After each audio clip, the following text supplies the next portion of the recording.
আমাদের কাছে তথ্য আছে আপনারা ৩৮,০০০ টাকা পর্যন্ত দাম বিক্রি করেছেন, যেটা অত্যন্ত বড় অপরাধ।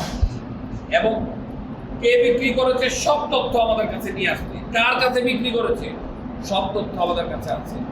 আমরা মনে করি যে আল্লাহ আপনাদেরকে এত বছর সংসার টিকিয়ে রেখেছে, ভবিষ্যতেও যদি আপনারা ইমানিভাবে ব্যবসা করেন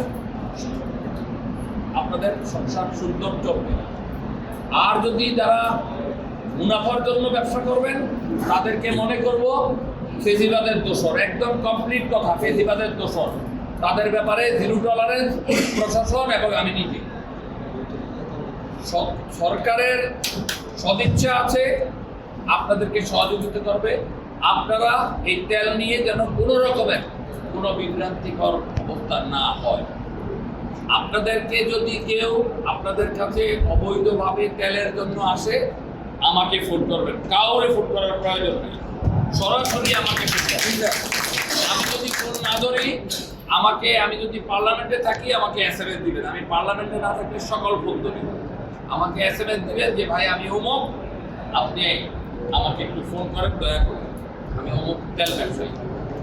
বাত ব্যথা, প্যারালাইসিস কিংবা আর্থ্রাইটিস, আধুনিক ফিজিওথেরাপি ও পুনর্বাসন চিকিৎসায় নির্ভরযোগ্য নাম ডিপিআরসি।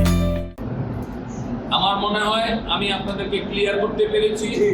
আগে পরে যা করেছেন আমরা আগামীকালকে থেকে আর অনৈতিক প্র্যাকটিস আমরা চাই না।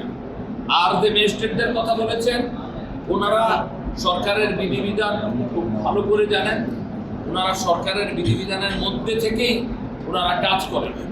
সুতরাং আপনাদের কাছে আবার বিনীত অনুরোধ, আপনারা কখনো এই যে মাল অন্য জায়গায় বিক্রি করা এই চিন্তাটা করবেন না, এবং মাল নদীতে বিক্রি করা, লঞ্চে বেশি বিক্রি করা এই চিন্তা থেকে আপনারা দূরে থাকবেন।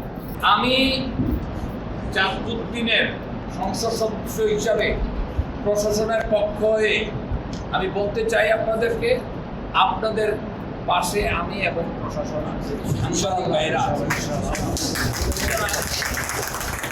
আপনারা কোনোভাবে তেল বাইরে বিক্রি করবেন না। আমাদের দলীয় লোকজন, প্রশাসনের লোকজন মাঠে থাকবে।